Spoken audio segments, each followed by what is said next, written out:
I am recording at this point. Awesome. And I about don't 30 see more seconds and I'll go ahead and get started if that's okay, Ms. Yep. Bartow. Yep. Great. I do want to say I appreciate Mr. Berg. He's just about 30 minutes ago coming off his championship volleyball run. So great job on getting here on time.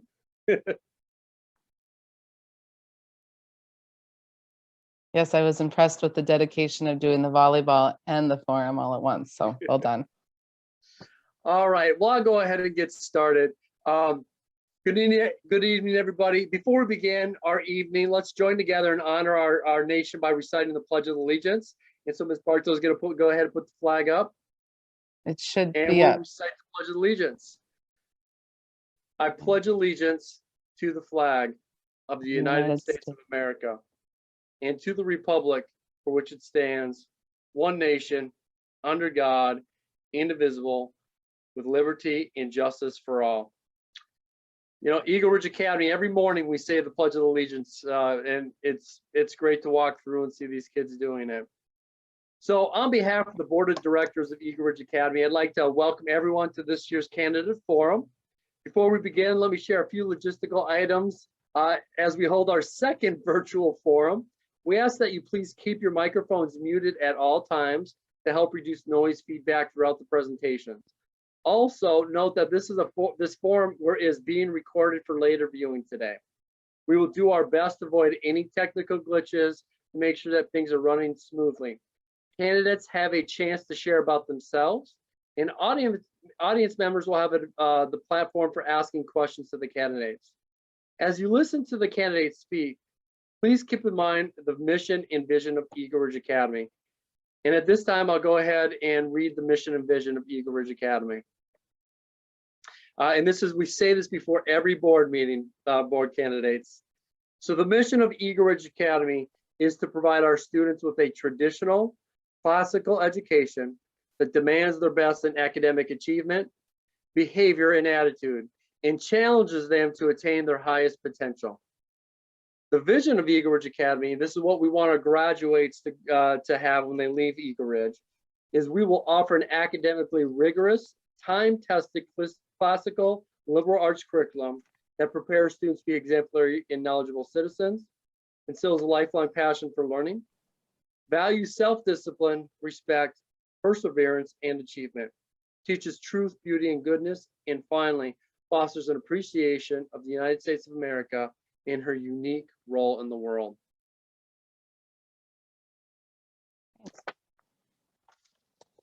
So at this time, I'd like to introduce second grade teacher and board of director, Ann Bartow.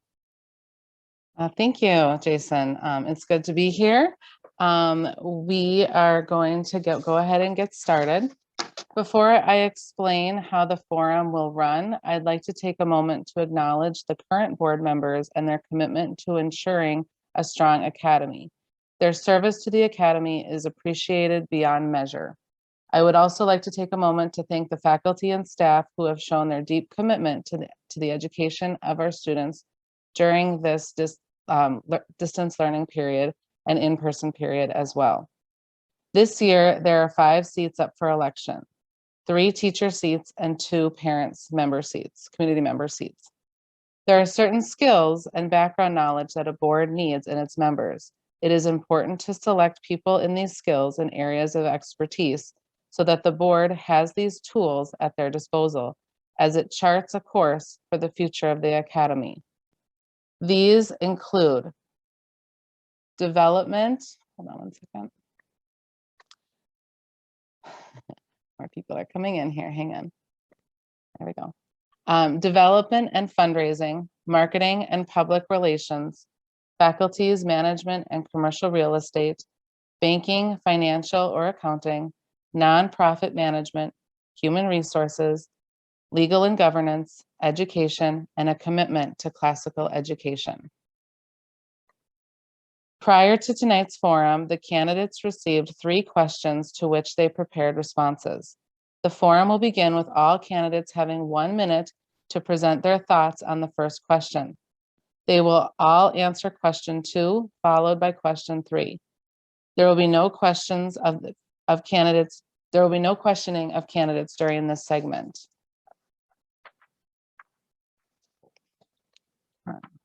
If you wish to add a question to the candidates, please use the Google form link that is going to be placed in the chat right now. Maybe. There you go. These questions will be collected for use in our forum, in the next section of the forum. The person's name will be, April Gabansky and Jane Wagon. Jane will be they will be watching the questions come in. And they will also take time to categorize the questions and then make sure, and then they will be sending me the questions that will be asked at the end. Ramesh will be our timekeeper today. He will limit each candidate's response to no more than 1 minute. Candidates, you will receive a hand raised warning when you have about 15 seconds remaining. The order of answering questions has been randomly selected for each question. Due to the virtual nature of this session, candidates have been informed. You have not been informed of this order, but I'm going to inform you of it shortly. Please refrain from answering until I have unmuted you and have asked you to begin. So we're going to begin with question 1. I'm going to put the order of the candidates in the chat right now as we speak.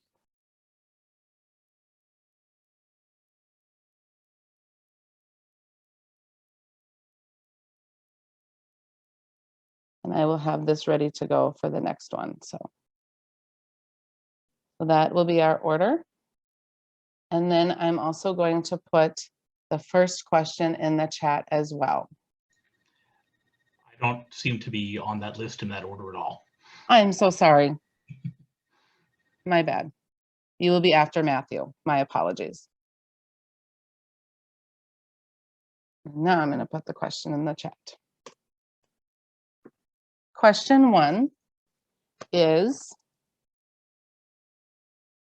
the role of the board is strategic in nature.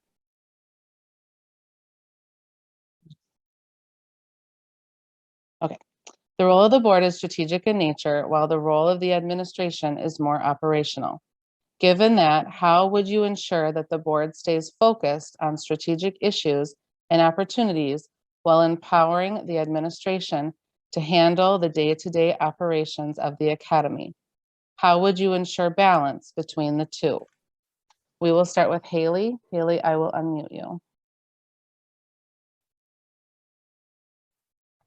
Good evening, everybody. Does my time start now? Yes. Yes. So as I was pondering this question, how might I ensure that the board stays focused on strategic issues and opportunities while empowering the administration? I was thinking that the board's directive is to be very goal-oriented, that we create things for the academy for it to be successful. So being that these goals are specific, measurable, attainable, relevant, and timely, being very specific with our goals will help admin delegate the resources that they are great at, being staff, funding, data collection, having them delegate those resources towards our goals. Basically what I'm saying is the board isn't supposed to be being bogged down by the details. Admin is really great at using the resources that they have. Okay, thank you.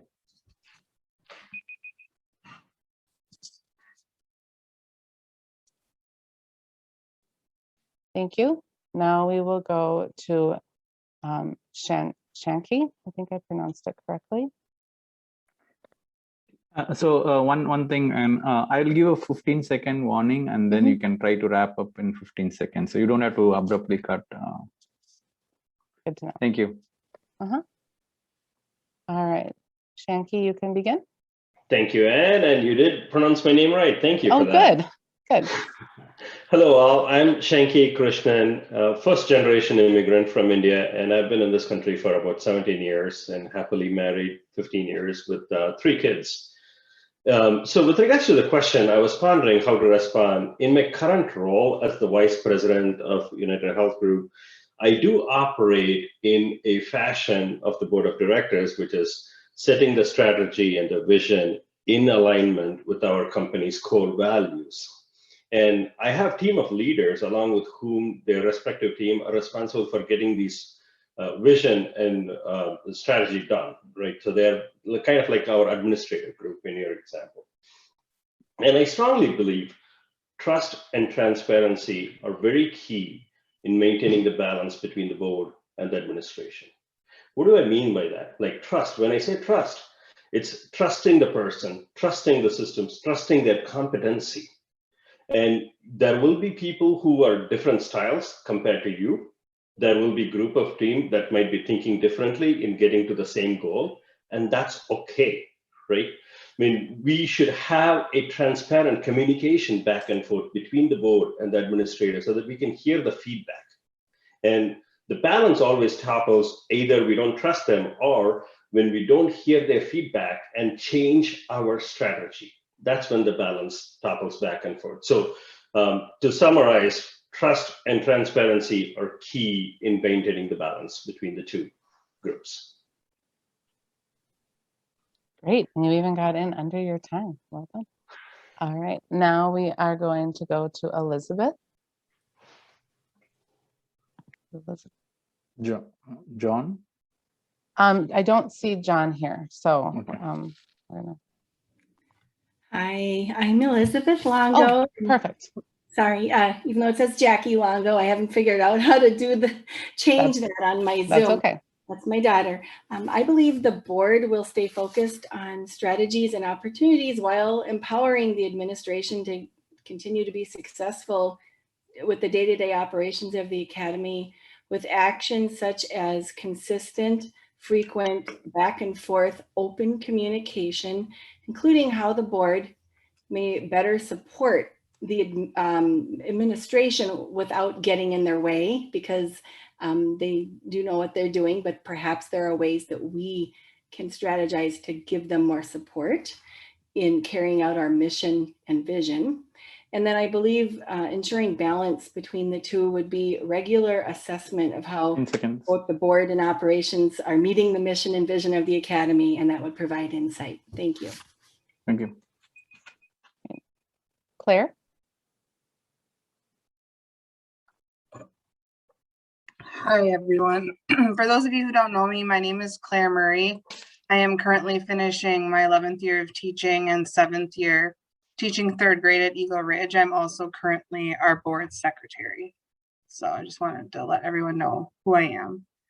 So to answer the question, I believe strongly that it is my role as a school board member to stay strategic and that the administration is hired to be operational. It's much easier for a board to be strategic when there's a strong strategic plan. So the most important job will be working with the board to create a strong strategic plan early in the next term. This way, there are measurable goals to work toward, making remaining strategic much easier. I also think that it is important for current board members to continue to work with supporting and training new board members to help them have a strong understanding of these roles and responsibilities, and to develop a trusting and productive group of leaders. Finally, I think it's important for the board to establish and maintain high levels of trust with the administration. When this occurs, it's easy to remain strategic because you're trusting the operational duties to the administration. If there's mutual trust, then there can be that necessary balance so that all parties can be successful in their respective roles.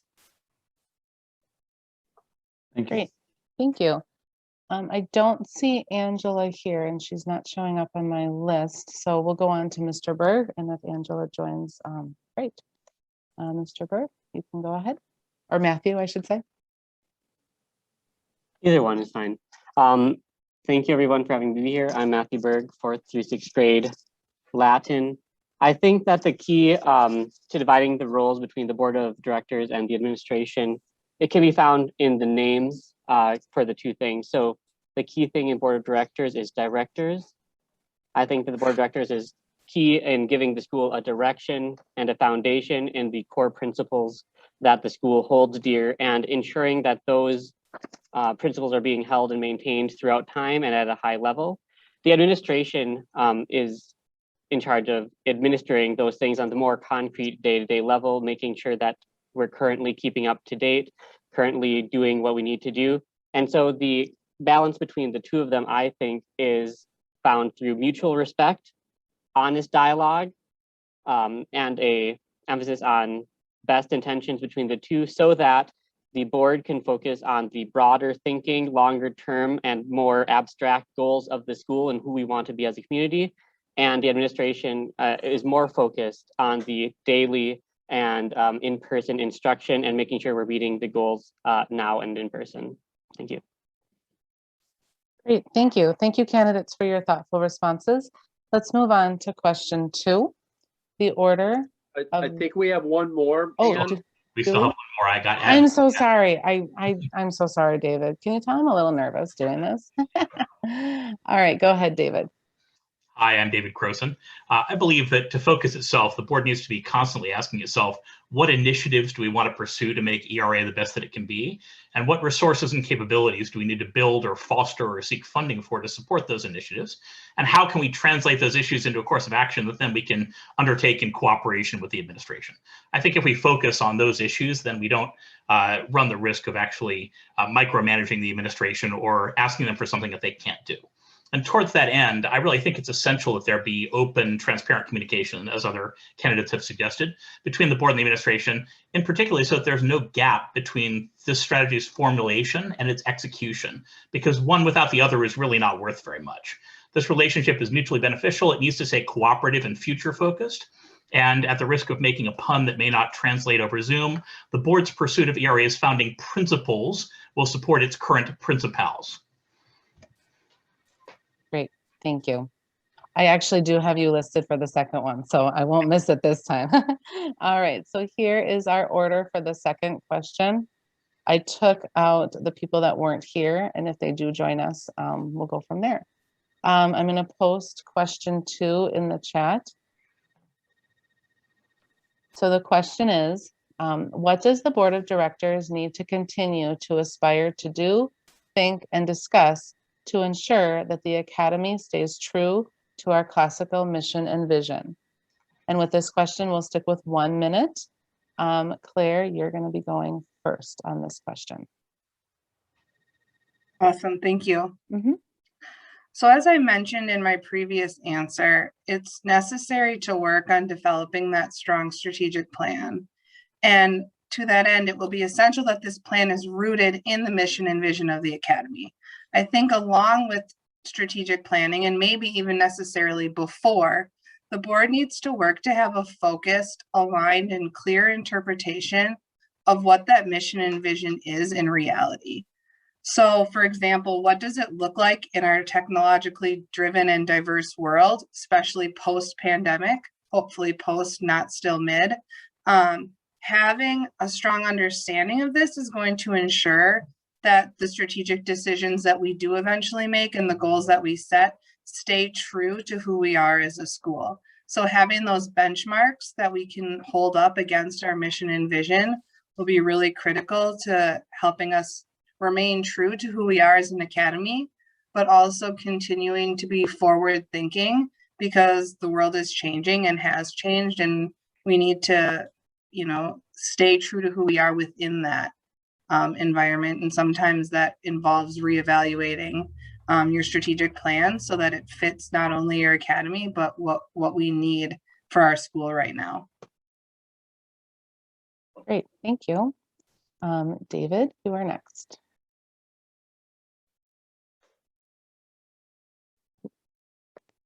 Try unmuting it. I think you're on mute. Try unmuting yourself.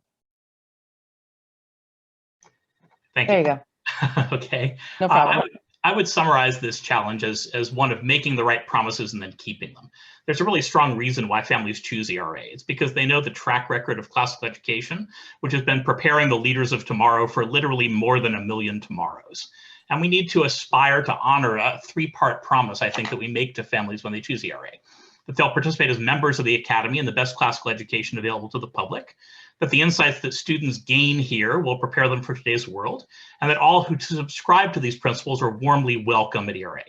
And being able to include everybody in the community who desires this sort of classical education is really essential because it's been denied to too many for too long. If we focus on these core values, I think we'll find our way. We also need to make sure that we're collecting data on what's actually happening at the school and in our community around us, how we're keeping up with other high-performing schools, rather than just what we wish were happening in an ideal situation where we were able to control everything. Great, thank you. Matthew? Thank you. So the kind of pithy way I thought of saying this while I was thinking about it is that our mission and vision is our difference. I think one of the great things about being a part of a classical charter school is the fact that we are different and we're offering something different to the community that other schools don't have the same mission and vision and so aren't offering. So I would say the board of directors should embrace that difference. They should celebrate that difference. And even though in some areas of teaching and in some philosophies of teaching, that difference might not be as celebrated, I think that that's what our mission is, that's what our goal is. And so we should always be able to celebrate and elevate our differences as what makes us us and what brings us to us, and work hard to make sure that that mission and vision is always being accepted and promoted in our schools and informing our long-term and short-term decision-making processes. Great, thank you. Elizabeth? Okay, yes, I believe that the board needs to regularly reflect and look back upon what patterns of decisions and actions have brought successes to our academy to this point. I believe traditions have contributed to our success, and we must continue to uplift those traditions that have unified and solidified our students and our families and teachers and staff, and our classical mission and vision. Also, I see an opportunity to continue to aspire to seek partnerships with classical organizations that have a similar vision and mission, either locally, regionally, or nationally, that our academy can learn from and grow with and continue to grow our academy, because I really believe we do shine above the rest. Thank you. Great, thank you. Haley? Alrighty.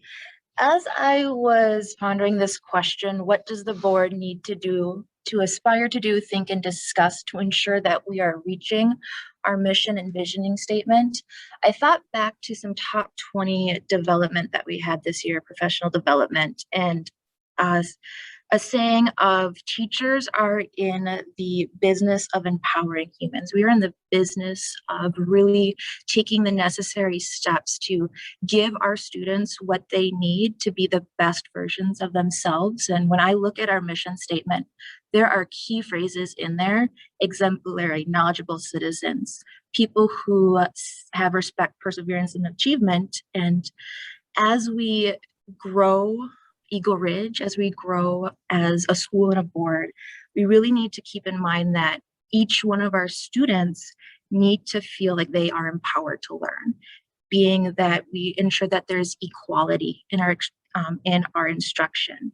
Reading has been a very big theme the last 2 years at Eagle Ridge, and I can honestly say there have been great leaps and bounds, at least in my art curriculum, but I know in other curriculum as well, to ensure that reading is now equitable, and reading has been a great point in our school. Moral of the story is that we need to ensure that the actions that we take are truly empowering our students, be it that we're on the board. Thank you. We are going to move on to question 3. Question 3, I'm going to put the order in the chat. Oh, yep. You missed me. I'm so sorry. Shanky, go ahead. I'm just one step ahead the whole time. All right, go ahead. It's all good. We keep each other honest. It's between friends. All good. All good. So when I was looking at this question, the things that came to my mind was our students and our faculties are our greatest treasures. We as board of directors should always remember that. We have to be honest. We have to spend time in getting the feedback from those constituents. We should also remember why we are doing certain things. Does it align to our core mission, core vision, right? And we should ask help when it is needed, right? And we should also be ready to do things. Progress over perfection is how I would frame it. It's okay to take one step forward when you're moving in the right direction and keep moving forward, right? And last but not the least, we should always celebrate what we have accomplished. Some people miss that and we just move on to the next time. We always have to give a pat on the back, right? To make sure that we encourage ourselves to make more achievements. The last but not the least, one question always we should ask is, among all the vision, will it help the students with their academic achievement, behavior, attitude, and challenge them to attain the highest potential? So those things are very key. And again, right, we should always remember our students and faculties are our greatest treasure, along with the vision and mission. So they are the ones carrying our vision and mission. Great, thank you. Okay, did I get everybody? All right, we are going to move on to question 3. Here is your new order. And Shanky, you're actually up first, so there you go. For this question, question 3 is, Eagle Ridge Academy will offer an academically rigorous, time-tested classical liberal arts curriculum that, oh, let me put that in the chat. Hold on. I had it all ready to go. Sorry.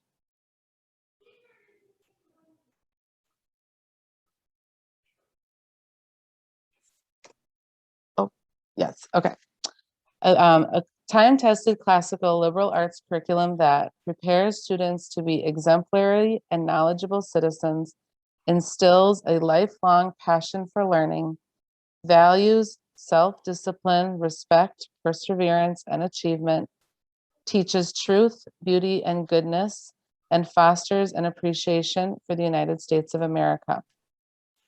On which aspect do you believe the Academy shows the most strength?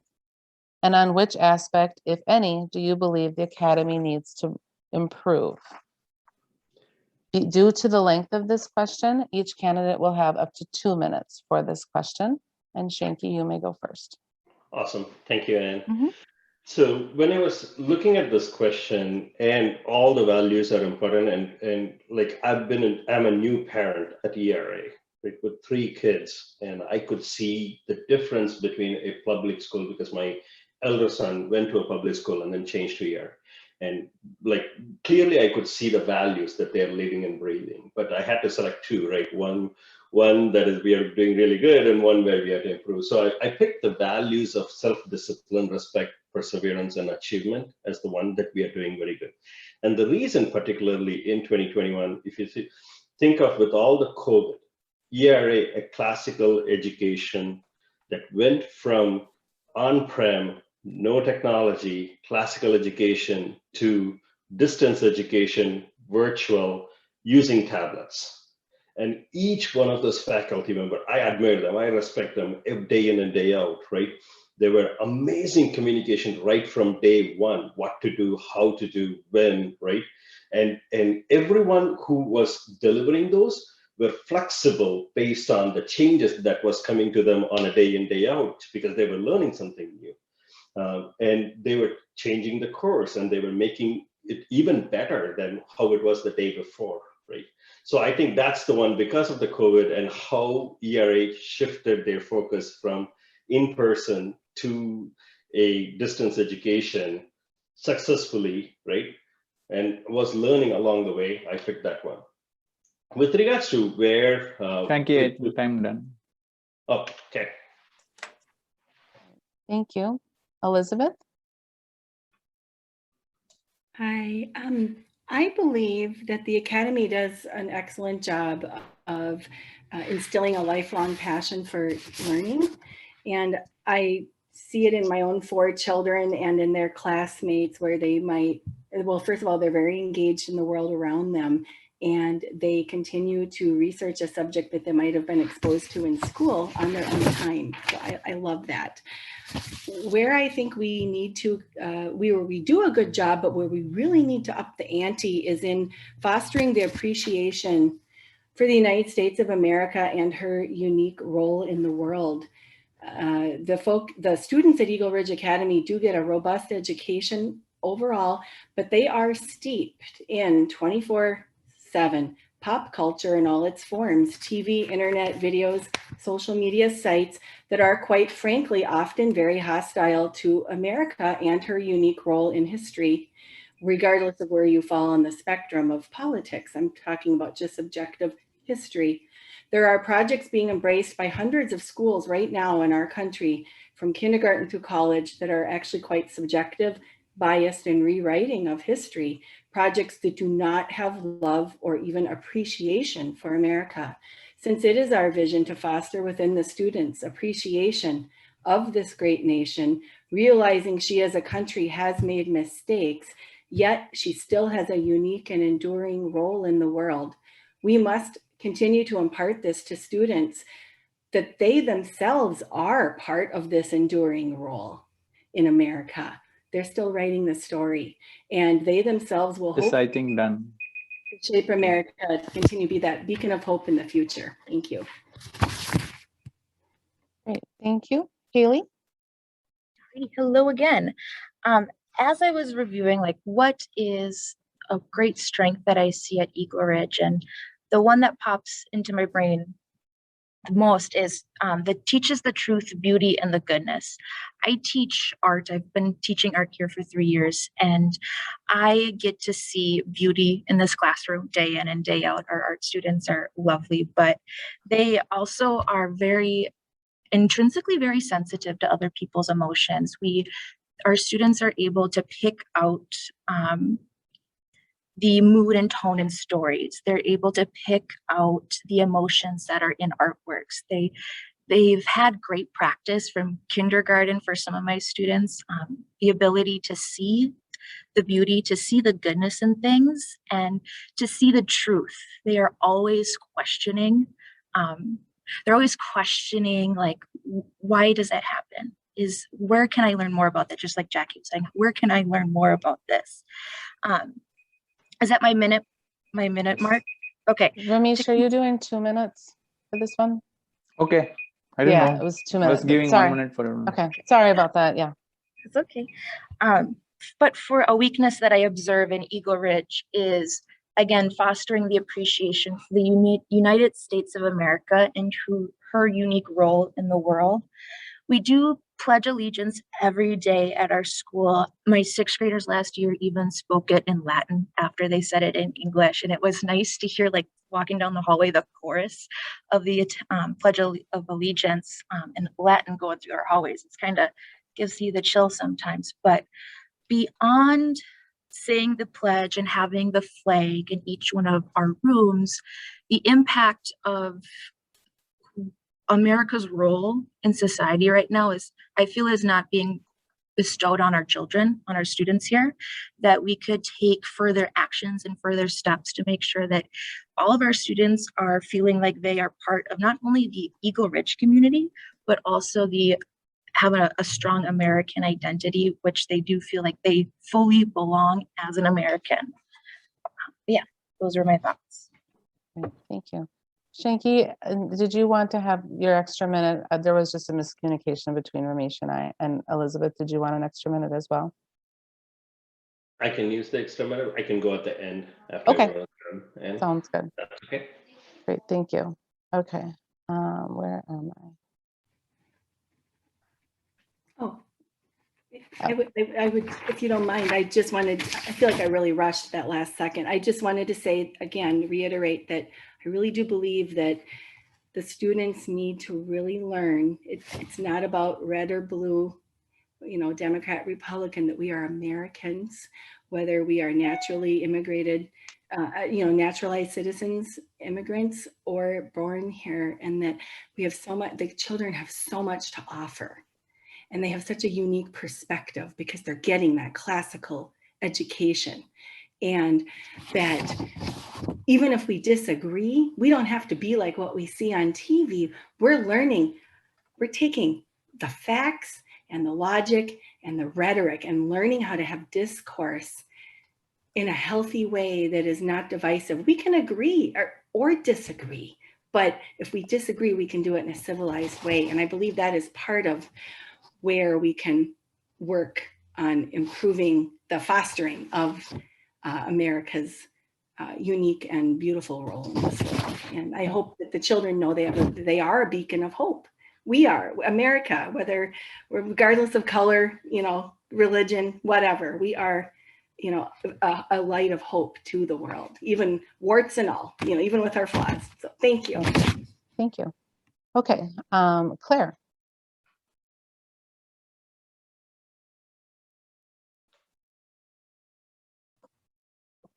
Sorry. Oh, sorry. I'll leave my hands off the screen. Go ahead. Okay. So I believe that Eagle Ridge Academy does a great job of preparing students to be exemplary and knowledgeable citizens. I'm confident that students leaving Eagle Ridge will have the foundational skills and the critical thinking skills to be well equipped for their future. It's a huge part of why I teach at Eagle Ridge and why I send my children to go to school there. The weakness that I see is one that has occurred for many schools amidst this pandemic, and that's bringing joy and engagement back into learning. In order to instill a lifelong passion for learning, students need to love learning. And we all know that COVID has made learning not so fun for a lot of people, and there's not really anything we can do about that. But I think that the academy, teachers, administration, and maybe even to a strategic sense, the members of the board of directors will need to be purposeful in its pursuit to reinvigorate students in the upcoming school years so that we can bring back and continue to grow students' love for learning. Because I think for me, that is the most important thing, is if we can create critical thinkers and students who want to continue to develop and learn, then we're doing our job as a school. Great, thank you. David. Thank you. So I think that the Academy shows the most strength on teaching truth, beauty, and goodness. I really admire this virtue ethics approach of instilling character. And I see students, including my two Griffins at home, internalizing these virtues as a result of everyday interaction with teachers and peers who believe them too. And so it really matters when you're learning these virtues that everybody around you believes it as well. So with that in mind, I'm going to pick an unusual tenet to target for improvement and refocusing, which is the link between the curriculum and the core values. I would really encourage the Academy to support students to be significantly more proactive in setting their own ambitious goals, and thus to provide them with wings as well as roots.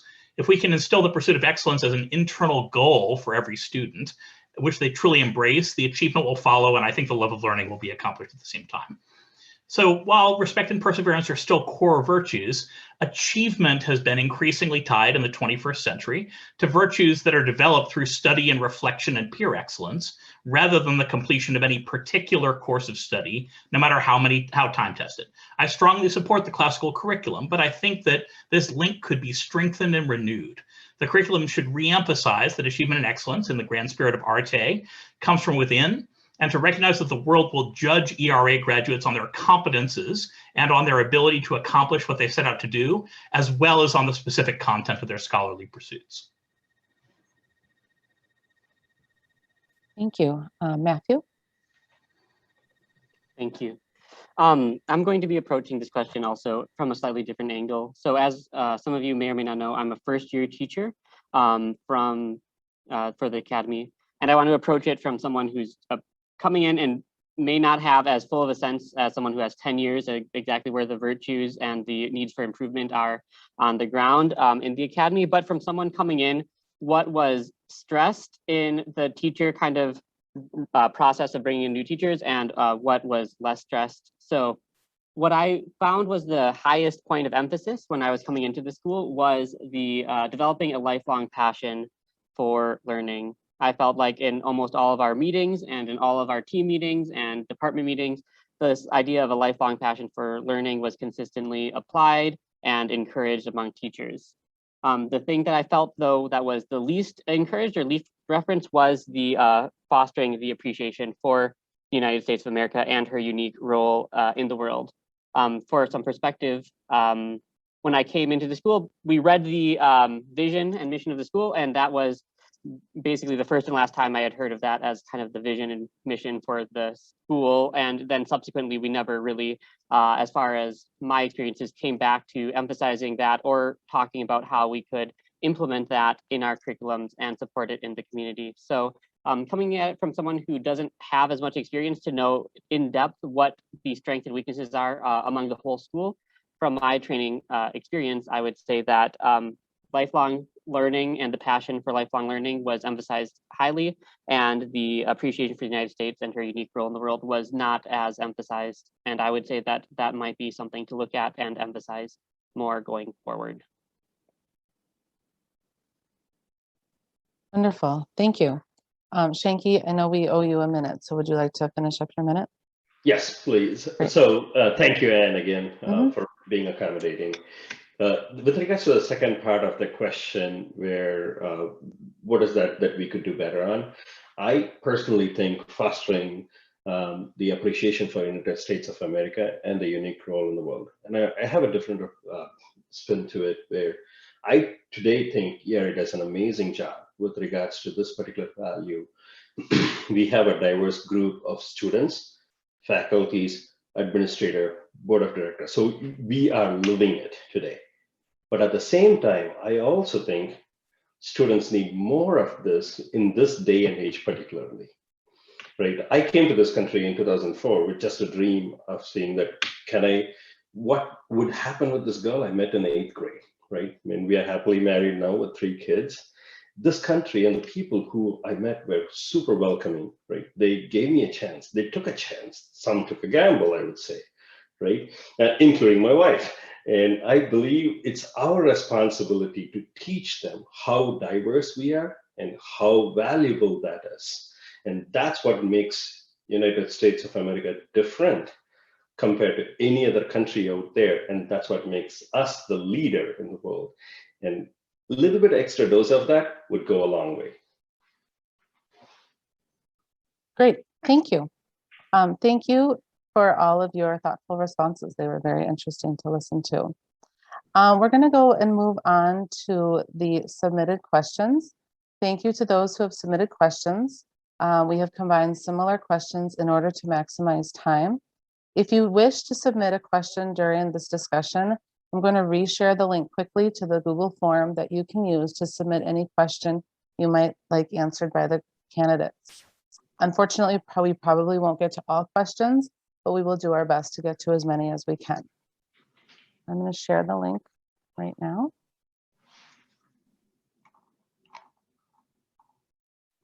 And then we do have one question ready to go. I'm also going to put that in the chat as well.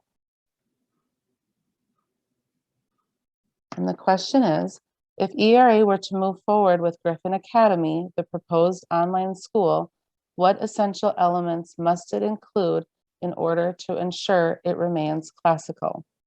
Each candidate will have 1 minute to respond to the question. Whoever volunteers to answer first will begin, and we will go through the rest of the candidates. Please raise your hand and when you are ready. Haley? You'll have 1 minute. Yep, I'll volunteer to answer that one first. As I've been teaching at Eagle Ridge, I have noticed that the School of Grammar imparts the facts, the repetition of facts to gain a basis of understanding. The School of Logic is all about being able to say what they think in a way that they can communicate it to others and process their thinking. And what is essential for this online school is to keep with that tradition of this civil discourse. Students need to be able to take what's in their brain and being able to communicate it to another person in such a way that it fosters a discussion rather than saying, this is my opinion, it's right because I said it, which is kind of the tone right now in a lot of society. But my 7th graders are really great at what we call like discussion ping pong. And I think I learned that in Bartow's class through an observation. They're really great at hearing what another person says, using that in their own thinking, and just having this great back and forth discussion. The discussion would have to be essential for online schooling, because right now in my online classroom, my students are kind of quiet. And that is one thing I want to improve on if we continue this hybrid model in the future. Great, thank you. Next, we will go to Claire.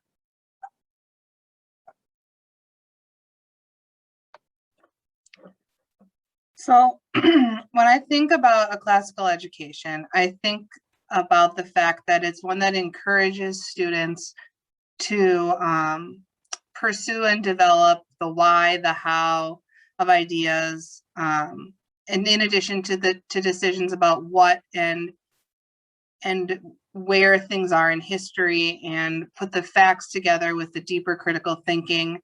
But it also helps students develop a voice and have a voice to enrich their lives and the lives of others.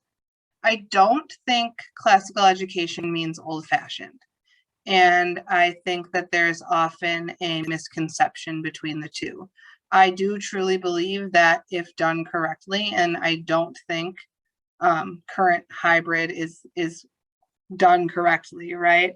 If it's done correctly with purpose and intent, it's possible to maintain the tenets of a classical education: discourse, civil discourse, rhetoric, the importance of foundational knowledge, teacher as a guide and instructor to be able to help lead students through learning, using rich texts. All of those things can happen online.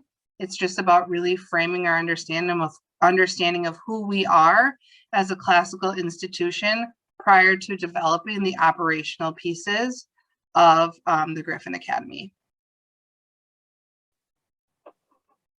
Thank you. Next, we will go to David. These are tough questions to get in real time. I'd love to have a day or two to think about this. I know. So, as a parent, I think of a number of outputs of classical education that I really value, right, seeing coming from the school. So one of them is, we would need to still require offline time for reading and reflection. Even though maybe the primary focus of the education is going to be delivered through the medium of the technology, students need to put up their feet and actually deal with real books and get off the screen at some point to be able to truly think about it. And in addition, there needs to be time set aside for discussion, for roughhousing with the ideas that students are learning at the same time, forming a common understanding of what those things are, perhaps in a way that the teacher may not, see the parallels to, because they're combining pop culture from the 21st century with classic literature from previous centuries. I also think there needs to be a balance between the ideals and the practical issues. And so, we need to, when we're teaching something very, very practical, like computing miles per gallon for a car, for example, we need to link that up with historical and cultural touchstones, saying, here's what happens when you don't know this kind of information. Here's why this is still relevant for the 21st century. I think that's easy to get lost when we're trying to actually pump information down the channel and to get everything done in a 50-minute time period. And finally, I would really, really hate for writing an expression in students' own words to go away in favor of mechanically graded or automatically graded assignments. That, I think is really the soul of showing that you really understand what you've learned and being able to argue it successfully with other people who may not have had the benefit of the classical education, and to be able to, successfully make these points to others. Great, thank you. Elizabeth? David, you stole my thunder. No, I'm teasing. I actually love what you said, I must say. I'll speak to some other points. I believe that with a Griffin Academy and a fully online academy, we must not lose the arts, actual physical art,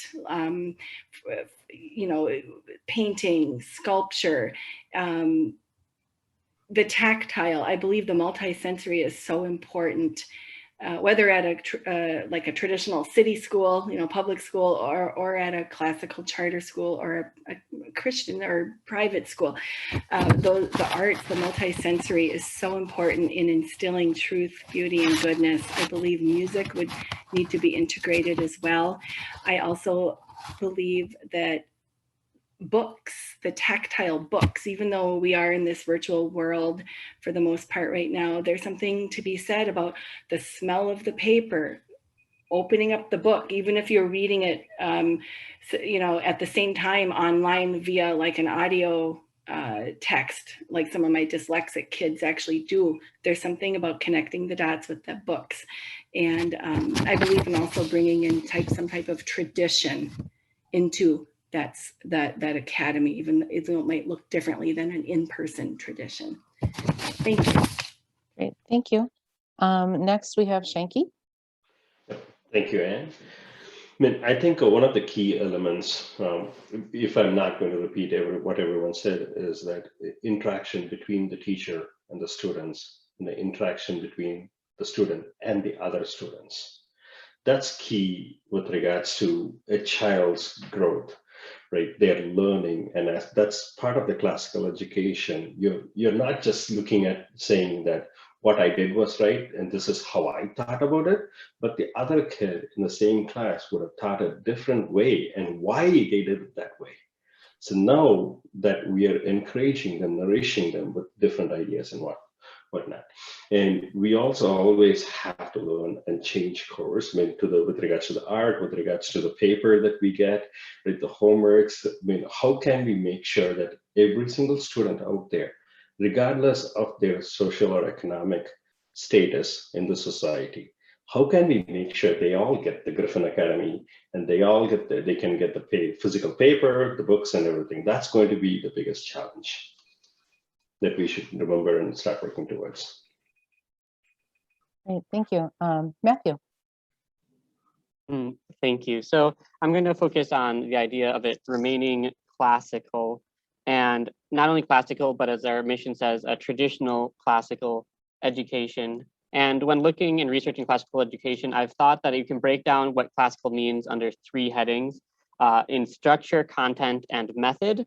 And so I'd want to remain as best as possible all 3 of those classical elements of classical education. So for structure, as Haley pointed out, having the grammar, logic, and rhetoric stages intact and distinct from each other.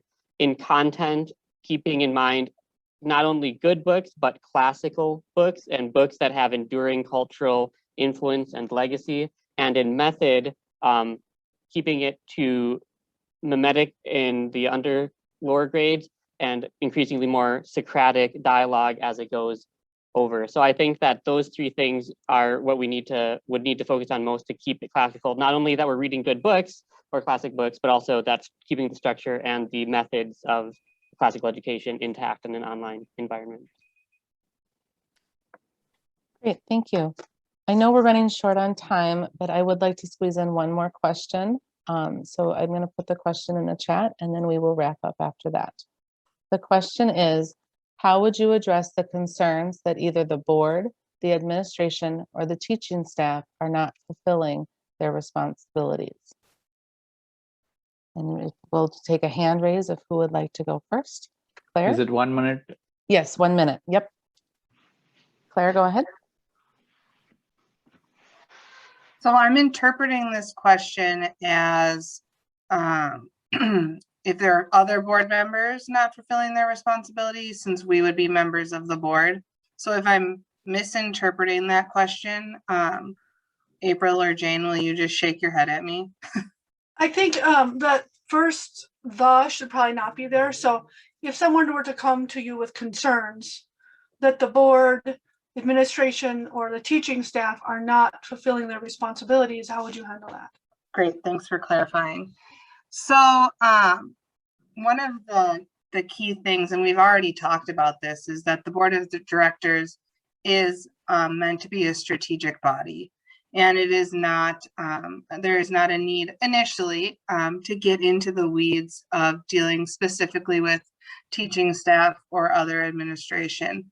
The executive director is the employee of the board of directors. So I think the first step would be speaking to the executive director and finding out, you know, saying, here are the concerns that I'm hearing, let's have a conversation about it. And then trusting that the executive director follows up with the administration and handles that operationally. Now, if there continued to be a problem and roles weren't being fulfilled and responsibilities weren't being met, then that would be only become a board issue if it had to do with you know, the executive director's oversight of administration or teaching staff. So I think, you know, it's important for the board to be aware of issues if it's a bigger picture thing, but I also think it's important to have a strong relationship with your executive director and be able to work with him to ensure that this doesn't end up having to be an issue that the board needs to deal with. Great, thank you. Matthew? So I think mirroring a lot of what Claire said, I think the key to all these things that would come up is an open dialogue, being open and transparent that you are taking their concerns seriously, but also being open with the board and director of the head of the board and everyone else that these concerns are being raised by someone. And assuming best attentions, because sometimes criticism can seem picky or inconsequential, but assuming that they have positive intent and that you want to get to the bottom of it, and showing mutual respect for all the parties that are involved. And finally, I think which is key with anybody raising concerns is follow-up. We want to make sure that we are following up with both the person who raised the concerns with our findings or our conclusions, and allow them to also have the opportunity to clarify and or continue to express their concerns if that's not to their satisfaction, but ultimately leaving it up to the appropriate body to determine what the best action is at any level with that. Great, thank you. Elizabeth?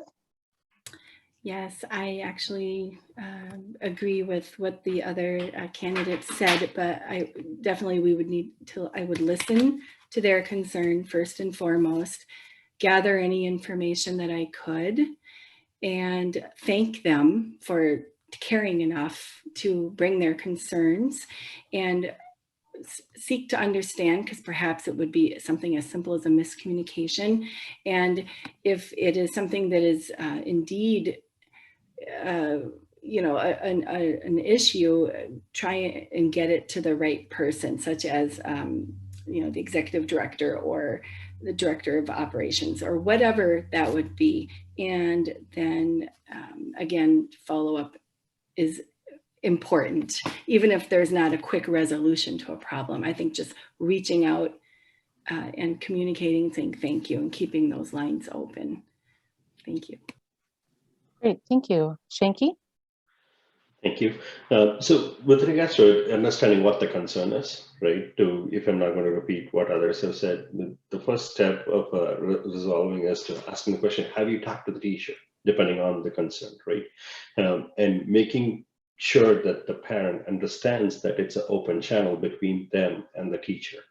And depending on the concern, if it's bigger, then you go to the executive director or the other hierarchy level. But most of the concerns could be resolved when two persons pick up the phone and talk to each other.